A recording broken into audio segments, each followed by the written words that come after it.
Hello students, हम twelfth class के first chapter में एक्सरसाइज 1.2 से पहले जो आपके एग्जांपल्स दिए हुए हैं उन एग्जांपल्स के बारे में डिस्कशन कर रहे थे। एग्जांपल नंबर 10 तक हम डिस्कस कर चुके हैं। 11th एग्जांपल की बात करते हैं। एग्जांपल नंबर 11 में एक फंक्शन डिफाइन किया गया है f from r to r। r यहाँ पे रियल नंबर्स का सेट है। रियल नंबर्स के सेट से रियल नंबर्स के सेट का एक फंक्शन डिफाइन किया गया है fx equal to x square से। तो आपने यहां चेक करना है कि ये फंक्शन 1 और ऑन टू है या नहीं। Prove that this function is neither 1 nor onto. ना तो ये 1 है और ना ही ऑन टू है। देखिए कैसे चेक करेंगे। आपको 1 चेक करने का तरीका बताया था कि आप fx1 और fx2 को इक्वल ले लीजिए और उससे रिजल्ट निकाल के देखिए। अगर x1 और x2 बराबर आ जाए फिर तो आपका फंक्शन 1 है, अदरवाइज नहीं है। तो यहां आप फर्स्ट पार्ट इसका करेंगे 1 चेक करने के लिए। मान लेते हैं कि x1 और x2 दो रियल नंबर्स हैं जो इस डोमेन सेट से बिलोंग करते हैं एंड उनकी जो इमेजेस हैं fx1 और fx2 उनको आपने बराबर मान लिया। अब fx1 का मीनिंग x1 स्क्वायर हो गया अकॉर्डिंग टू दिस डेफिनेशन और उधर x2 स्क्वायर हो गया। अब वैसे तो कॉमनली हम क्या करते हैं, अगर इधर a स्क्वायर है इधर b स्क्वायर है तो स्क्वायर से स्क्वायर कैंसिल करके a और b इक्वल आ जाते हैं, लेकिन वो कंप्लीट नहीं है। तो यहां हम क्या करेंगे, x1 square minus x2 square equal to 0। इसके फैक्टर करेंगे x1 plus x2 into x1 minus x2 equal to 0।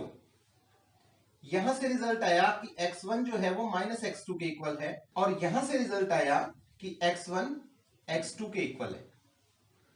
तो वी आर नॉट श्योर, यहां पर हम श्योर नहीं है, पक्का नहीं कह सकते कि x1 और x2 बराबर होंगे। हो सकता है कि वो अलग अलग भी हों, एक दूसरे के अपोजिट साइन वाले भी हों, एक दूसरे के नेगेटिव हों। तो इसका मतलब यहां से जो रिजल्ट निकला वो रिजल्ट आपको अश्योर नहीं करता कि x1 और x2 बराबर होंगे। तो इसका मतलब f इज नॉट 1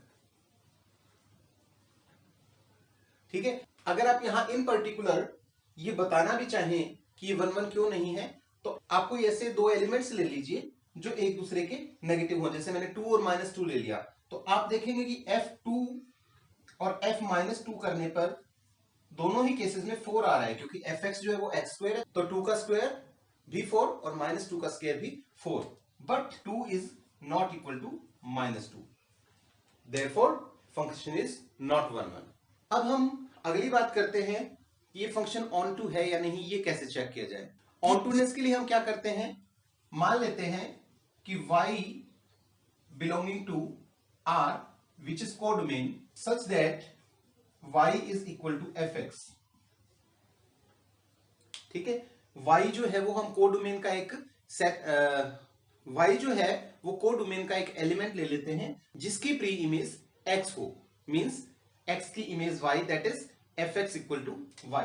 तो यहां से क्या होगा, y इक्वल टू एक्स स्क्वायर और x square equal to y, x equal to under root y। ठीक है, तो अब आपने ये देखना है कि अगर y रियल नंबर के सेट में लाई करता है, मींस y हमारे इस कोडोमेन में है, तो जो x है उसकी प्री इमेज वो इसमें होनी चाहिए, तभी ये फंक्शन ऑन टू होगा ना, कि इसमें कोई एलिमेंट है तो उसकी प्री इमेज इसमें जरूर होनी चाहिए। तो अब आप देखिए कि अगर y कोई रियल नंबर है तो क्या x भी रियल नंबर होगा। देखिए यहाँ पे y की जगह कोई भी रियल नंबर पुट करके देखिए। सपोज आपने यहाँ पे 4 पुट किया, 4 का स्क्वायर रूट 2 आया, वो रियल है। आपने यहाँ पे 5 पुट किया, अंडर रूट 5 वो आएगा 2.236 समथिंग, वो भी एक रियल नंबर है।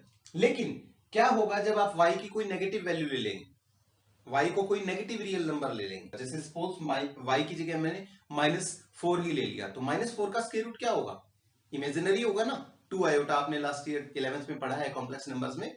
तो अगर y नेगेटिव रियल नंबर हो गया तो वहां दिक्कत खड़ी हो जाएगी कि ये x फिर रियल नंबर नहीं होगा। तो क्या लिखेंगे कि y जो है वो रियल नंबर है, therefore under root y may और may not belong to r।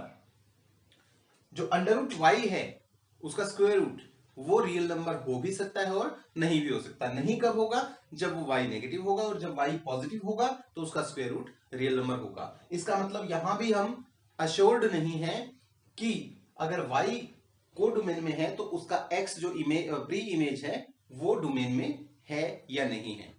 Means इसके जो नेगेटिव एलिमेंट्स हैं को डोमेन के, वो ऐसे होंगे जिनकी कोई प्री इमेज नहीं है।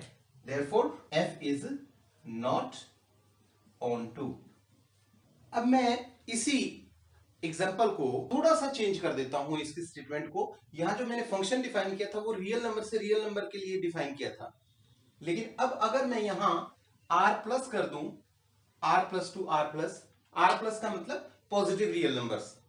ओके, तो यहां अब क्या होगा कि अगर x1 x2 positive real number है और fx1 fx2 को हमने बराबर ले लिया, उससे ये रिजल्ट आया, ये आया, ये आया, और उससे फिर ये दो रिजल्ट्स आ रहे थे हमारे। लेकिन यहां हम क्या करेंगे कि ये जो रिजल्ट है ये पॉसिबल नहीं होगा। क्यों? क्योंकि x1 एक पॉजिटिव रियल नंबर है और x2 भी एक पॉजिटिव रियल नंबर है। अगर हम यहां चेंज कर देते हैं सेट्स को, तो ये जो केस है ये पॉसिबल ही नहीं होगा। ये केस पॉसिबल नहीं होगा तो x1 और x2 इक्वल हो गए। x1 x2 इक्वल होने का मतलब क्या हुआ कि f is a one one function, क्योंकि सिर्फ एक ही रिजल्ट आ रहा है, fx1 fx2 बराबर है, तो x1 और x2 इक्वल हो गए। इसका मतलब हमारा ये फंक्शन वन वन है। यहां तक हम इसको करके छोड़ देंगे, फंक्शन वन वन हो गया। इसी प्रकार से इसकी ऑनटूनेस के लिए हम बात करें तो मान लीजिए y r प्लस से बिलोंग करता है, मतलब y एक पॉजिटिव रियल नंबर है। तो जब y पॉजिटिव रियल नंबर होगा, y को हम fx के इक्वल लेंगे, उसको सॉल्व करेंगे तो x की वैल्यू रूट y आ गई। अब y क्योंकि पॉजिटिव रियल नंबर है तो उसका जब स्क्वायर रूट लेंगे तो वो क्या होगा? रियल नंबर होगा ना। तो इसका मतलब under root y belongs to r। Under root y जो है वो r से बिलोंग करता है।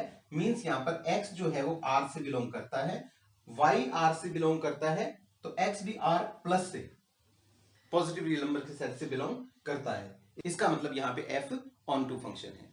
तो इस प्रकार से हम देखते हैं कि फंक्शन एक ही होता है, लेकिन उसके जो डोमेन और कोडोमेन सेट्स हैं उनकी वजह से उसकी इंजेक्टिविटी और सर्जेक्टिविटी दोनों पे असर पड़ता है।